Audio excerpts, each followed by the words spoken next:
the Greek-speaking Indians before they were discovered by Columbus, and the pre-Inca Indians spoke Greek. Hence, so many words in the Native American Indians are Greek words. For example, Potomac, the name for river. River in Greek is Potami.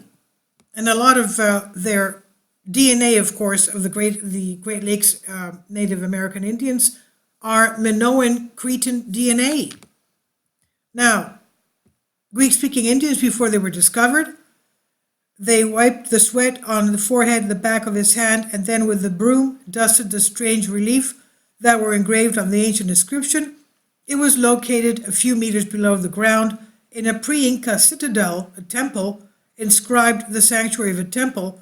Once again, it turned out that archaeologist Enrique Ibanez had a devilish instinct and was now in a different Rosetta column from that granite stone slab in the temple of Ptolemy V, the Epiphany, which had the inscription in two languages, the Greek in Greek and in three written systems, hieroglyphs, vernacular Egyptian, and Greek.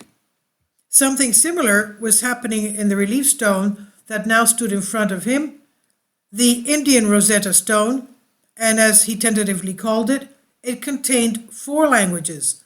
Above was the unknown writing, below a linear A or Minoan, that is ancient Crete, then a linear B or Mycenaean, that is around the area of where Agamemnon and the beautiful Helen lived, around just a little bit south of Corinth.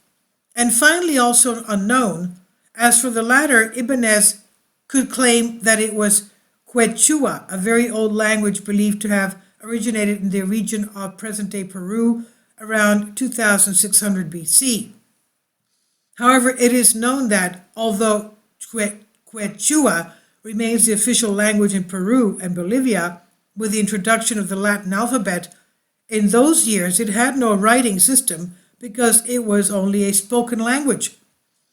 If they really did not have a script, then this was probably from the common people and not for their priests. In other words, the common people were illiterate.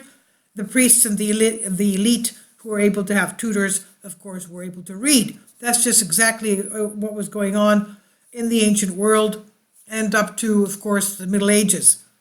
And we know that, for example, in the early Christian church, there were people that would be able to read and read the Holy Bible to the people, to the common people, so they would listen to the one reading.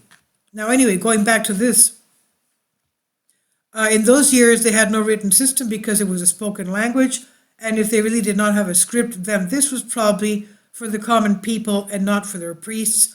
They did not forget that it was a sacred place, and as for the first unknown script, they could assume that it was a script before linear A, that is, it was pre-Minoan, in other words, Minoan of ancient Crete.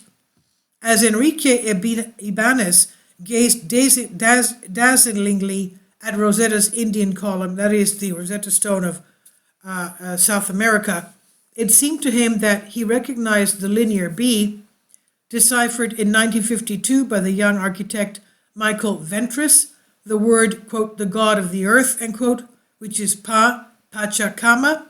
For now, these were just assumptions, he thought. There are no facts yet until it's formally studied by linguists. His instinct may always come true, but there is no concrete evidence to claim all this as a very serious archaeologist, only as a writer of a fictional story.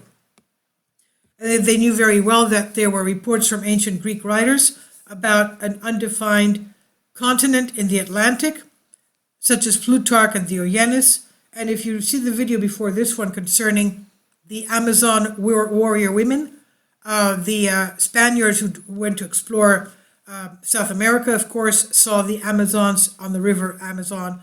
That hence they gave the river the name Amazon. And that's a very interesting video if you want to see the video before this one. So what they did, they were all over Europe and they conquered Libya and they were colonizing the islands of the Aegean and also of what is now Western Turkey, but they were also found in Latin America. How did they get there? Anyway, we know that the Native American Indians of the Great Lakes have Minoan DNA. and they were, of course, traveling up to Scandinavia. Denmark and Dan and Scotland all have Spartan DNA. Okay, basically the Scots are Spartans, ancient Spartans, and they used to trade up there. And it was just a hop, skip, and a jump going from Scotland to the Faroe Islands to Iceland to Greenland and then to Newfoundland, settling in the Great Lakes. They dug up the copper, they mined the copper, bringing the copper back to Europe for their bronze and swords and everything. So I guess they also, of course, got into the area of Latin America. And the ancient writers Plutarch Diogenes wrote about this. It's not proof that they really knew, of course, but of their travel. Now, Henrietta Mert's study of Ulysses' trip to America, a tangible proof, though quite interesting and intriguing. Familiar with the book In Plain Sight, Old World Records in Ancient America by Gloria Farley, as well as the Red Bird Petroglyphs, Thruston Stone, Bat Creek Stone, and Possum Creek Stone inscriptions with the supposed Greek word ho-nika-sa, winner.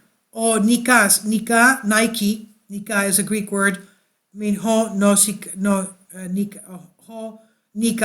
is a winner. It's a Greek word. But everything was mixed up and confused to a point that was easily disputed, and when due to dating, when due to some fraud or distortion, when for other reasons. Now, an important role in these disputes, such as the fact that some Indian words resemble Greek, is that many languages resemble each other in different ways, purely by coincidence or by the fact that all people have about the same limited vocal abilities, so it's not likely languages to match randomly. Even if Ibanez did not want to accept this coincidence, he had to keep it to himself. He knew he would not pass on to any scientific community as proof, not even as a strong indication. But of course the DNA doesn't lie. But he says he always acknowledged, however, that the ancient Greeks could travel by sea for thousands of years, and that they could at least have a chance to set foot in America long before Christopher Columbus did. But unfortunately, the thoughts, the versions, and the possibilities are not reliable proofs. Now, however, he was facing the greatest discovery of the century. He was now certain that this stone, with the inscription of 4 writings, the Indian Rosetta stone, as he named it, showed that the pre-Inca Indians spoke Greek before they were discovered by Columbus. Also, the pre-Inca priests possessed and apparently spoke and read a pre-Minoan Greek writing system which has not yet been discovered anywhere in Greece.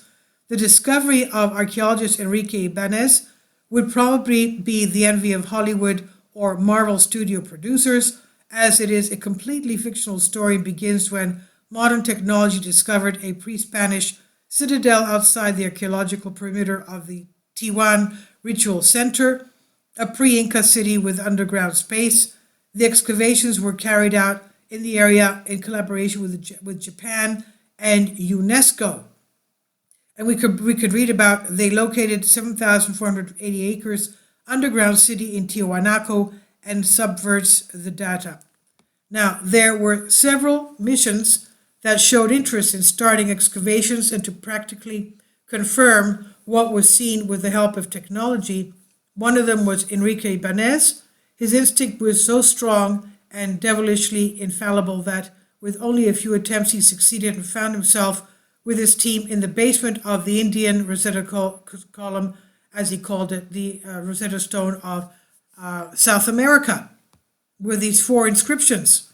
So I've translated this for you from a Greek article. Fascinating, isn't it? Please leave your comments and thank you for your support. Please support my Patreon account. The daily posts are 5 videos daily, and they are totally different from what I have on my YouTube channel. Thank you so much for your support and that you find all my content so interesting. You'll find the Patreon account details in the description box below.